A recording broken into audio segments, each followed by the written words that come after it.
जय हिंद, नमस्कार। आप देख रहे हैं गुरु घंटाल। मैं आपका सूत्रधार प्रखर श्रीवास्तव स्वागत करता हूं। आज मैं आप लोगों के लिए 20 नवंबर 2021 से 30 नवंबर 2021 तक देश में विदेशों में जो घटनाएं घटी अलग अलग एरियाज में, उसके ऊपर कुछ इंपॉर्टेंट करंट अफेयर्स लेकर आया हूं। सबसे पहला सवाल ये है कि इस बार का स्वच्छ सर्वेक्षण अवार्ड 2021 जो दिया गया, उसमें सबसे साफ शहर बनकर कौन सा शहर उभरा? अहमदाबाद, इंदौर, मुंबई या सूरत? एज यूजुअल हर बार की तरह इंदौर को पहला स्थान प्राप्त हुआ सबसे साफ शहरों में। याद रखिएगा, स्वच्छ सर्वेक्षण अवार्ड का ये 6वां संस्करण था। 2015 में ये शुरू हुआ था स्वच्छ भारत अभियान के दौरान, और ministry of housing and urban affairs इस अवार्ड को देती है। इसके ऊपर मैं एक सेपरेट वीडियो बना चुका हूं, आप मेरी प्लेलिस्ट में जाकर देख सकते हैं। फिर भी एक बार हम थोड़ा सा इसको लिस्ट को डिस्कस कर लेते हैं। सबसे साफ शहर कौन सा बना? इंदौर, जो कि मध्य प्रदेश में स्थित है। सबसे साफ टाउन गंगा किनारे वाला बनारस। सबसे साफ जिला कौन सा बना? सूरत। सबसे साफ राज्य more than 100 urban local bodies, Chhattisgarh. सबसे साफ राज्य less than 100 urban local bodies, Jharkhand. सबसे साफ शहर जिसकी पॉपुलेशन 1 लाख से कम, बीटा, जो कि महाराष्ट्र में स्थित है। 1 लाख से 3 लाख की कैटेगरी में सबसे साफ शहर बना NDMC, new Delhi municipal corporation. 3 lakh से 10 लाख की कैटेगरी में ये अवार्ड जाता है नोएडा को। 10 लाख से 40 लाख मतलब सबसे बड़ा साफ शहर बना नवी मुंबई। सबसे क्लीनेस्ट कैंटोनमेंट बोर्ड का जो अवार्ड है वो जाता है अहमदाबाद कैंटोनमेंट बोर्ड को। उसके बाद मेरठ आया, मेरठ के बाद न्यू दिल्ली कैंट आया। फास्टेस्ट मूवर स्मॉल सिटी, जिसने पिछली बार के मुकाबले बहुत तेजी से इंप्रूव किया, बहुत सारे पायदानों को क्रॉस करते हुए ऊपर आया, वो बना मध्य प्रदेश का Hoshangabad. Best small city in citizen feedback, Maharashtra का तिरुपति। टॉप सिटी इन सफाई मित्र सुरक्षा चैलेंज, नवी मुंबई। तो ये स्वच्छ सर्वेक्षण अवार्ड 2021 की पूरी लिस्ट थी। इसके ऊपर सेपरेट वीडियो भी है, आप जाकर प्लेलिस्ट में जाकर देख सकते हैं। अगला सवाल ये है, इन चारों राज्यों में से किस राज्य को आईपीएफ मतलब Indian police foundation smart policing index 2021 से नवाजा गया? मतलब सबसे स्मार्ट पुलिस इन राज्यों में से किसकी है? सही उत्तर गए आंध्र प्रदेश, दूसरा स्थान गया तेलंगाना को। आपको बताना है कि जो इंटरनेशनल क्रिकेट काउंसिल है, जो विश्व भर में क्रिकेट करवाती है, उसके सीईओ इन चारों में से कौन नियुक्त किए गए हैं? इसका सही उत्तर गए जियोफ एलरडाइस। ये जो स्क्रीन पर आपको नजर आ रहे हैं, ये नए सीईओ नियुक्त किए गए हैं इंटरनेशनल क्रिकेट काउंसिल के। थोड़ा सा आईसीसी के बारे में बात कर लेते हैं। आईसीसी का हेडक्वार्टर गए दुबई, यूएई में। आईसीसी बनी थी 15 जून 1909। इसके डेप्यूटी चेयरमैन है इस वक्त इमरान ख्वाजा, और आईसीसी के चेयरमैन इस वक्त हैं ग्रेग बार्कले। तो याद रखिएगा ऑप्शन सी क्या है, ये इस वक्त डेप्यूटी चेयरमैन है और ग्रेग बार्कले ये चेयरमैन है। और ये जो आपको स्क्रीन पर नजर आ रहे हैं, ये नए सीईओ नियुक्त किए गए हैं आईसीसी के। अगला सवाल आपको बताना है, सबसे बेस्ट पुलिस स्टेशन का अवार्ड 2021 का किसको दिया गया? By the ministry of home affairs. क्योंकि ये अवार्ड, इसका आकलन मिनिस्ट्री ऑफ होम अफेयर्स करती है। हर साल एक डेटा निकलता है जिसमें कई सारे पैरामीटर्स पर जज किया जाता है कि हिंदुस्तान का सबसे बेस्ट पुलिस स्टेशन कौन सा है। तो पहला अवार्ड जाता है दिल्ली के सदर बाजार पुलिस स्टेशन को, और दूसरा अवार्ड जो गया वो गया गंगापुर पुलिस स्टेशन, जो कि उड़ीसा में स्थित है। एक किताब आई है हेल ऑफ अ बुक, आपको जिसको 2021 का national book award for fiction दिया गया है। आपको बताना है कि ये किताब किसके द्वारा लिखी गई है? टिया माइल्स, मेलिंदा लो, तस्मीमा एनाम या जेसन मॉट? सही उत्तर गए जेसन मॉट की ये किताब है जिसका नाम है हेल ऑफ अ बुक, जिसको 2021 का national book award for fiction से नवाजा गया। आपको बताना है वर्ल्ड फिशरीज डेज, जो कि 21 नवंबर को मनाया जाता है पूरे विश्व भर में। इस दिन इंडिया का बेस्ट मरीन स्टेट अवार्ड किसको दिया गया? महाराष्ट्र को, गुजरात को, आंध्रा को या उड़ीसा को? इसका सही उत्तर है आंध्र प्रदेश को वर्ल्ड फिशरीज डेज 2021 के दिन बेस्ट मरीन स्टेट अवार्ड 2021-22 से नवाजा गया। आपको बताना है इन चारों में से वो कौन है जिन्हें Tata literature life time achievement award दिया गया 2021 का। आपके ऑप्शन कुछ इस प्रकार से हैं: अनीता देसाई, अरुंधति रॉय, विक्रम सेठ या सलमान रुश्दी। इसका सही उत्तर है अनीता देसाई, ये जो स्क्रीन पर आपको नजर आ रही हैं। इन्हें इस बार का Tata literature life time achievement award दिया गया। अगला सवाल ये है कि इनमें से कौन सी कंट्री वर्ल्ड की पहली बिटकॉइन सिटी बनाने वाली कंट्री बनी, जिसने प्लान किया है कि वो स्टैब्लिश करेगी। और यहां पर बिटकॉइन इनका लीगल टेंडर भी है, जैसे हमारे देश में रुपी लीगल टेंडर है। आपको बताना है इनमें से किस कंट्री ने प्लान किया कि वो सबसे पहला बिटकॉइन सिटी स्टैब्लिश करेगा। अमेरिका, स्विट्जरलैंड, सिंगापुर या अल साल्वाडोर? इसका सही उत्तर है अल साल्वाडोर ने ये डिसाइड किया है कि वो वर्ल्ड की पहली बिटकॉइन सिटी बनाएगा। एंड बिटकॉइन यहां पर यूएस डॉलर के साथ लीगल टेंडर है। इसकी कैपिटल है सान साल्वाडोर और ये नॉर्थ अमेरिका की एक कंट्री है, छोटी सी कंट्री है। नेक्स्ट आपको बताना है वर्ल्ड का जो लार्ज ऑर्केस्ट्रा है उसका गिनीज रिकॉर्ड इनमें से किस कंट्री ने बनाया? वेनेजुएला, अर्जेंटीना, चिली या इक्वाडोर? सही उत्तर है वेनेजुएला ने गिनीज वर्ल्ड रिकॉर्ड बनाया for the world largest orchestra. इसका कैपिटल क्या है? कैराकस, और इसकी करेंसी है वेनेजुएलियन बोलिवर।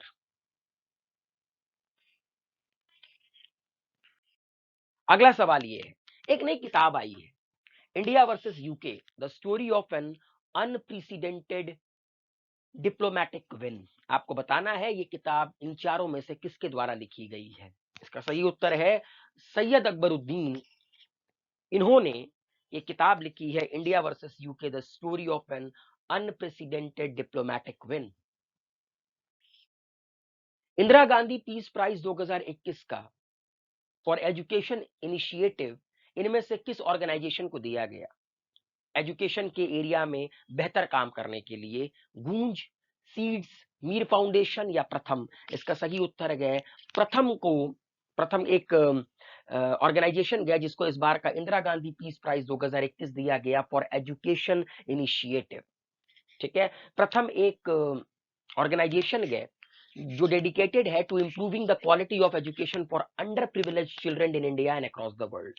वो बच्चे जो एजुकेशन नहीं पा पाते हैं पैसे की कमी होने की वजह से या किसी भी कारण की वजह से, प्रथम एक तरह की ऐसी ऑर्गेनाइजेशन है जो हिंदुस्तान में नहीं बल्कि पूरे के पूरे विश्व में ऐसे बच्चों का ख्याल रखती है, उनके एजुकेशन की क्वालिटी को इंप्रूव करने का ख्याल रखती है। नेक्स्ट सवाल है कि हमारे देश के गृह मंत्री श्री अमित शाह जी ने एक नए म्यूजियम का फाउंडेशन स्टोन रखा। उस नए म्यूजियम का नाम है रानी गाइडिनलियू ट्राइबल फ्रीडम फाइटर म्यूजियम। आपको बताना है कि ये कहां पर इस फाउंडेशन स्टोन की नींव रखी गई, मणिपुर, गुजरात, तेलंगाना या नागालैंड? तो मणिपुर की सबसे बड़ी फ्रीडम फाइटर थी जिनके नाम पर ये फाउंडेशन स्टोन रखा गया और मणिपुर में इनके नाम का ये म्यूजियम बनाया जाएगा। ये ट्राइबल फ्रीडम फाइटर थी। आपको बताना है कि इस बार का सैयद मुश्ताक अली ट्रॉफी किसने जीता 2021 का? तो इस बार का सैयद मुश्ताक अली ट्रॉफी तमिलनाडु ने कर्नाटका को हराकर जीता। International Emmy award for best actor से किसको नवाजा गया? David Tennant, Matt Smith, Peter Capaldi या माइकल शीन? इसका सही उत्तर है डेविड टेनेंट को इस बार का इंटरनेशनल एमी अवार्ड दिया गया। आपको बताना है which country has become a part of the new nuclear powered submarine defense alliance? बड़ा ही इंपॉर्टेंट सवाल है। एक नई डिफेंस सॉरी एक नई nuclear power submarine defence alliance हुई है with UK, America and Australia, जिसमें कि ये तीनों कंट्री मिलकर न्यूक्लियर पावर्ड सबमरीन बनाएगी और उसको क्या करेगी, सेल करेगी।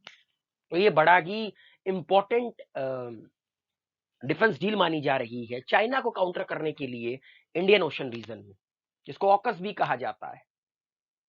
इसके ऊपर मैं एक सेपरेट लेक्चर बनाऊंगा जिससे कि आप लोगों को क्लैरिटी मिलेगी कि असल में ये डील है क्या, इसमें क्या फायदा है, क्या नुकसान है। एक नई किताब आई है, resolve uniting Nations in a divided world is an autobiography of who among the following. तो दोस्तों ये जो किताब है ये ऑटोबायोग्राफी है बन की मून की, जो कि 8वें सेक्रेटरी जनरल रह चुके हैं यूनाइटेड नेशन के, मतलब लास्ट सेक्रेटरी जनरल यही थे और ये साउथ कोरिया के रहने वाले हैं। उनकी ये किताब आई है, resolve uniting nation in a divided world, बन की moon. Badminton world federation council ने इस साल का लाइफ टाइम अचीवमेंट अवार्ड किसको दिया?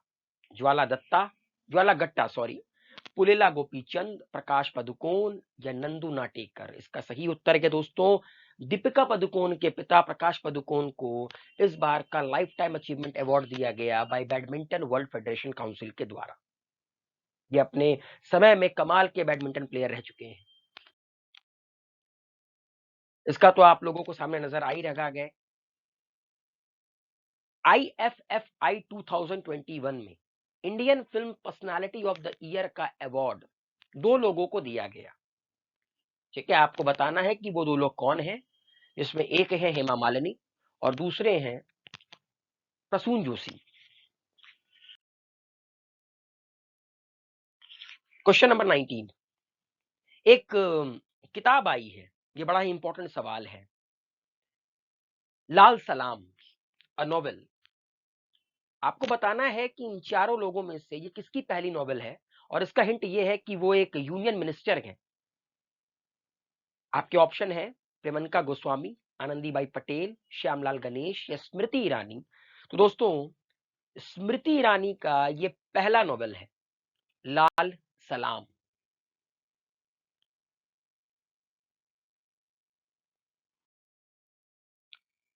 श्रीमद रामायणम ये किताब किसके द्वारा लिखी गई है? नागस्वामी, मीना कंदसामी, नीलकंठ शास्त्री या शशि किरंकराचार्य। आपको बताना है इसका सही जवाब। इसका सही जवाब है शशि किरंकराचार्य ने ये किताब लिखी है, श्रीमद रामायणम। दोस्तों इस बार हिंदुस्तान को, नहीं इस बार सवाल क्या पूछा है कि सबसे ज्यादा रेमिटेंस इस बार किस कंट्री को रिसीव हुआ? वर्ल्ड बैंक ने एक रिपोर्ट जारी की है, world bank remittance prices world wide database. तो सबसे ज्यादा रेमिटेंस रिसीव करने वाला देश कौन सा बना? चाइना, जापान, इंडोनेशिया या इंडिया? इसका सही उत्तर है हमारा देश भारत हर बार पहले या दूसरे स्थान पर रहता है रेमिटेंस रिसीव करने के मामले में, क्योंकि इंडियन डायस्पोरा सबसे ज्यादा बड़ा है। लोग बाहर जाते हैं, नौकरियां करते हैं, अपने परिवार को पैसे भेजते हैं हिंदुस्तान में, वो रेमिटेंस कहलाता है। और इस बार सबसे ज्यादा रेमिटेंस हिंदुस्तान को अमेरिका से रिसीव हुआ। 20% रेमिटेंस इस बार अमेरिका से आए हैं। ठीक है, एंड इंडिया के बाद दूसरा नंबर पर चाइना रहा, तीसरे नंबर पर मैक्सिको रहा, चौथे नंबर पर फिलीपींस रहा एंड देन इजिप्ट रहा। तो सबसे अधिक रेमिटेंस मिला चाइना को, चाइना के बाद इंडिया, इंडिया के बाद मैक्सिको, फिलीपींस एंड इजिप्ट। ठीक है, जितना रेमिटेंस रिसीव हुआ $87 बिलियन, 20% इसका अमेरिका से रिसीव हुआ है। और ये अटकलें लगाई जा रही हैं कि ये जो रेमिटेंस है वो नेक्स्ट ईयर 3% और बढ़कर $89.6 बिलियन हो जाएगा।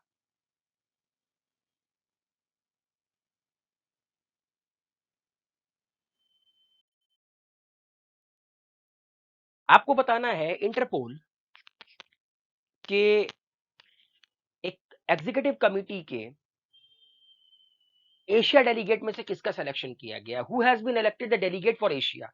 एशिया के लिए इन चारों में से कौन डेलीगेट के तौर पर चूज किया गया है in the executive committee of interpole?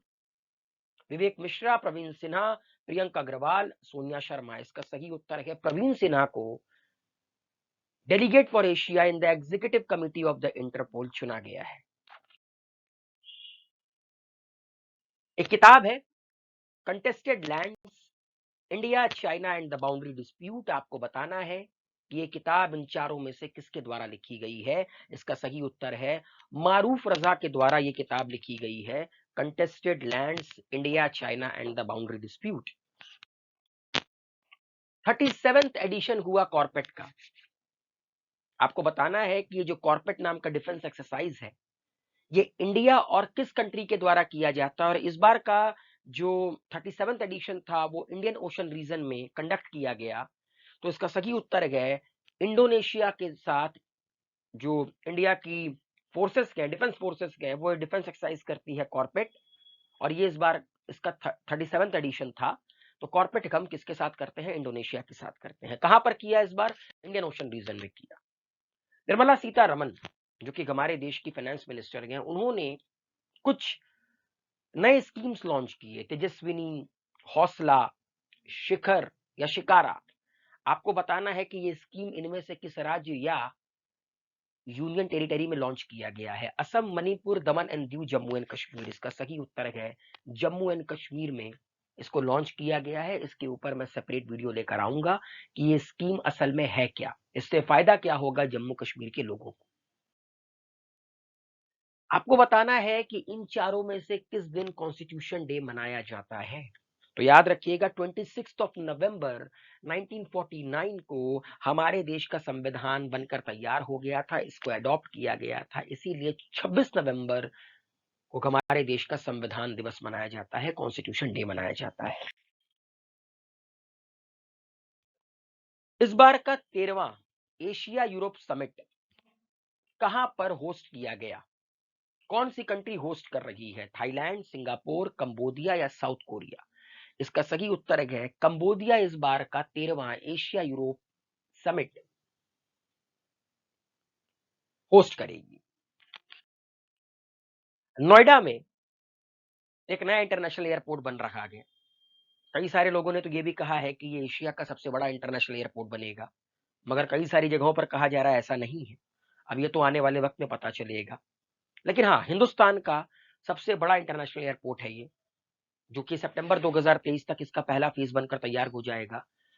पूरी लागत 30,000 करोड़ की है इस प्रोजेक्ट की। आपको बताना है कि ये उत्तर प्रदेश का कौन-सवां इंटरनेशनल एयरपोर्ट बनेगा। तो ये उत्तर प्रदेश का 5वां इंटरनेशनल एयरपोर्ट बनेगा। कॉलिंस डिक्शनरी ने world word of the year 2021 इनमें से किसको चूज किया है? मेटा, वैक्स, क्रिप्टो या एनएफटी? इसका सही उत्तर है एनएफटी। एनएफटी का मतलब होता है नॉन फंजिबल टोकन। तो Collins dictionary word of the year 2021 जाता है एनएफटी को, नॉन फंजिबल टोकन। नेक्स्ट, इनमें से किस राज्य ने अप्रूव किया है कि वो साइबर तहसील बनाएगा? और अगर ऐसा होता है तो ये हिंदुस्तान का पहला राज्य बनेगा जहां पर साइबर तहसील होगा। सॉरी, बिहार, यूपी, एमपी या उड़ीसा? सही उत्तर है मध्य प्रदेश। मध्य प्रदेश की सरकार ने यह अनाउंस किया है कि वो अपने राज्य में साइबर तहसील बनवाएंगे। आपको बताना है चौथा स्कॉर्पियन क्लास सबमरीन जो कि रिसेंटली इंडियन नेवी के द्वारा कमीशन किया गया है मुंबई के नेवल डॉकयार्ड में, उसका नाम क्या है? कलवारी, वेला, करांच या खंदेरी? इसका सही उत्तर है वेला। और ये चारों के चारों कलवारी, वेला, करांच, खंदेरी, ये सब स्कॉर्पियन क्लास सबमरीन है हिंदुस्तान की। पहला sustainable development urban index and dashboard 2021-22 release हुआ। आपको बताना है कि इनमें से किस सिटी ने पहला रैंक हासिल किया? इसका सही उत्तर है Shimla. Shimla achieve top rank in the inaugural SDG urban index and dashboard 2021-22। 2021 का एटीपी फाइनल्स किसके द्वारा जीता गया? दोस्तों 2021 का एटीपी फाइनल अलेक्जेंडर ज़ेवरेव जो कि जर्मनी के रहने वाले हैं, ये जो स्क्रीन पर आपको नजर आ रहे हैं, उन्होंने रशिया के डेनिल मेदवेदेव को हराकर, जो उनके बगल में है, 2021 का एटीपी फाइनल्स अपने नाम किया, अलेक्जेंडर ज़ेवरेव ने। International day for the elimination of violence against women किस दिन सेलिब्रेट किया जाता है? 25 नवंबर को international day for the elimination of violence against women celebrate किया जाता है, जिसका थीम इस बार का था orange the world, and violence against women now. अगला सवाल ये है कि इनमें से किस शहर में पाताल पानी रेलवे स्टेशन को रीनेम किया जाएगा ट्राइबल आइकन तात्या भील के नाम से? मतलब अभी इसका नाम पाताल पानी रेलवे स्टेशन है, अब इसका नाम होगा तात्या भील रेलवे स्टेशन। आपको बताना है कि ये हिंदुस्तान के किस शहर में स्थित है ये रेलवे स्टेशन, पटना, जयपुर, इंदौर या दिल्ली? तो इसका सही उत्तर है इंदौर में स्थित है पाताल पानी रेलवे स्टेशन, जिसका नाम अब बदलकर तात्या भील रेलवे स्टेशन किया जाएगा। इनमें से वो कौन से पहले हिंदुस्तानी बने जिनको नवाजा गया नाइटहुड ऑफ पार्टी गुएल्फा से? एम मुकुंदन, बैरिल थंगा, नव अग्रवाल या एस के सोहन रॉय? इसका सही उत्तर है एस के सोहन रॉय पहले हिंदुस्तानी बने जिनको नवाजा गया नाइटहुड ऑफ द पार्टे गुएल्फा से। इंडियन कोस्ट गार्ड ने एक बाईइनियल ट्राइलेटरल एक्सरसाइज दोस्ती कंडक्ट किया। आपको बताना है कि इंडिया की जो कोस्ट गार्ड है वो ये एक्सरसाइज किन कंट्रीज के साथ करती है, किन कंट्रीज के कोस्ट गार्ड के साथ करती है? सही ऑप्शन है मालदीव्स एंड श्रीलंका। ठीक है, इंडिया, मालदीव, श्रीलंका, ये तीनों मिलकर, इन तीनों की कोस्ट गार्ड मिलकर दोस्ती बाईइनियल ट्राइलेटरल एक्सरसाइज कंडक्ट करवाती है, और ये इस बार इसका 13वां संस्करण था, जो कि इंडियन ओशन रीजन में कंडक्ट किया गया इंडिया के द्वारा।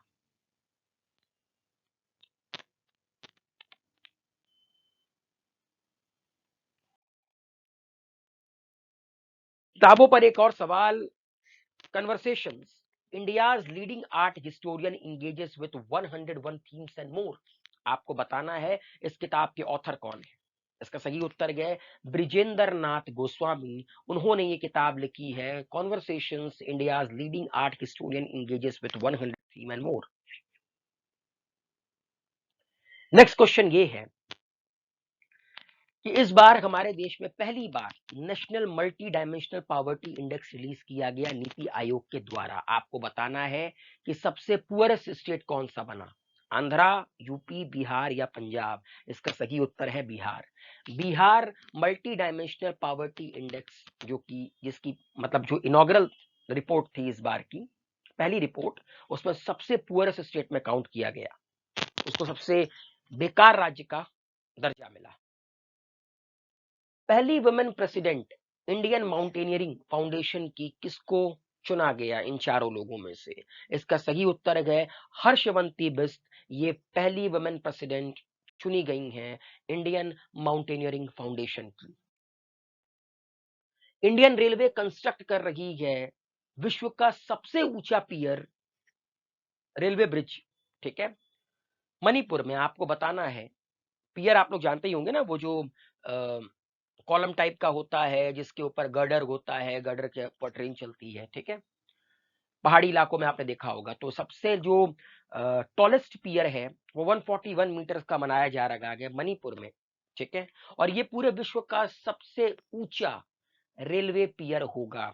इससे पहले याद रखिएगा ये खिताब किसके पास था? इसके पहले ये खिताब था, मतलब सबसे ऊंचा विश्व का रेलवे का जो पियर था वो मोंटेनेग्रो, जो कि यूरोप में एक कंट्री है, वहां पर माला रिजेका वायाडक्ट, वहां पर ये पिलर था जिसकी हाइट थी 139 मीटर।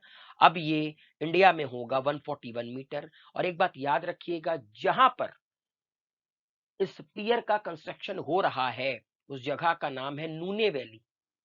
जो कि मणिपुर में स्थित है। असल में 111 किलोमीटर लंबी जिरीबम इम्फाल रेलवे लाइन बिछाई जा रही है। उसी रेलवे लाइन का ये हिस्सा है जो कि नूनी वैली से होते हुए गुजरेगी। वहीं पर वर्ल्ड का सबसे टॉलेस्ट रेलवे पियर बनाया जा रहा है।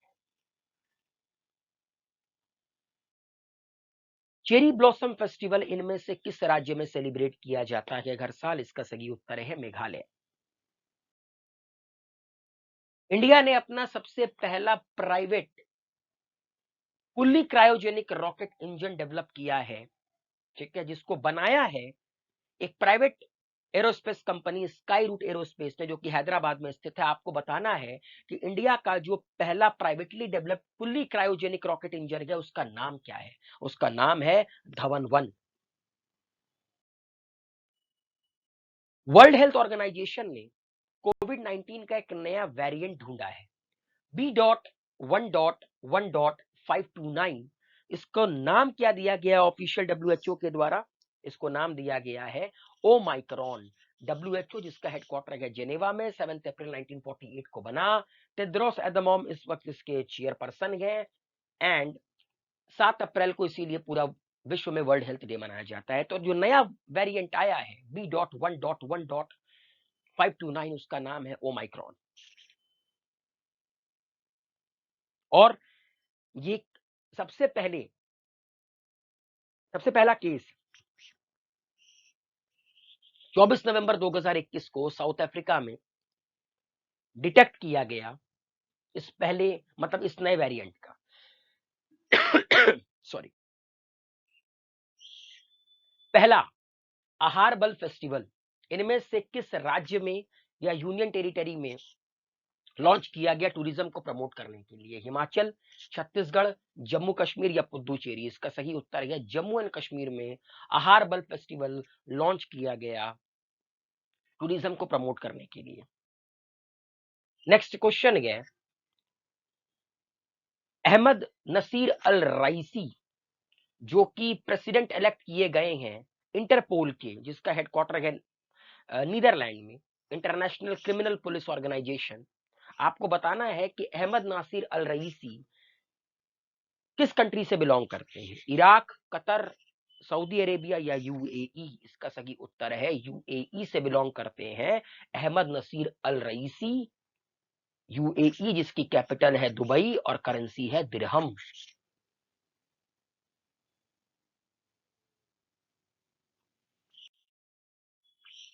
Central board of indirect taxes and custom के चेयरमैन कौन अपॉइंट किए गए हैं? एम अजीत कुमार, विवेक जोहरी, पीसी मूडी या टीवी नरेंद्रन? इसका सही उत्तर है विवेक जोहरी चेयरमैन नियुक्त किए गए हैं central board of indirect taxes के। रिंग वेंडरिंग को इस बार का जो 52वां इंटरनेशनल फिल्म फेस्टिवल हुआ हिंदुस्तान का, उसमें golden peacock award for the best film से नवाजा गया।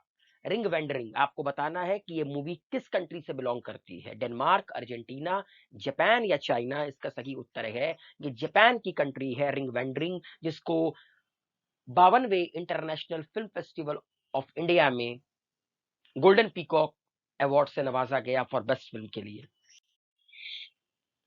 6वां BRICS film festival 2021 best actor male से किसको नवाजा गया? पंकज त्रिपाठी, सूर्या शिव कुमार, मनोज वाजपेयी या धनुष? सही उत्तर है धनुष को बेस्ट एक्टर मेल अवार्ड से नवाजा गया at 6th BRICS film festival award 2021। कमाल की एक्टिंग की है धनुष ने इस मूवी में, जरूर देखें एक बार वक्त निकालकर।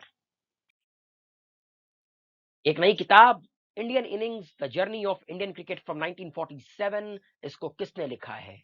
अयाज मेमन, संजय बाड़ू, सी के गरियाली या रजनीश कुमार? इसका सही उत्तर है अयाज मेमन ने ये किताब लिखी है Indian innings the journey of Indian cricket from 1947।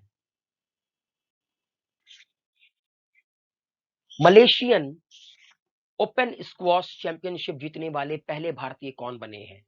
Mahesh मानगोनकर, कुश कुमार, सौरभ घोषाल या विक्रम मल्होत्रा? तो Saurabh Ghoshal Malaysia open squash championship जीतने वाले पहले हिंदुस्तानी बने हैं।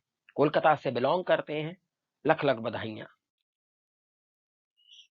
इनमें से कौन सी कंट्री है जो जल्द ही वर्ल्ड की पहली फ्लोटिंग सिटी बन जाएगी, मतलब उसको वर्ल्ड का पहला फ्लोटिंग सिटी मिलेगा, क्योंकि जिस तरह से ग्लेशियर पिघल रहे हैं इस कंट्री के ऊपर यह खतरा है कि जल्द ही इसका एक शहर तैरने लगेगा। साउथ कोरिया, जापान, यूएसए या इंडिया?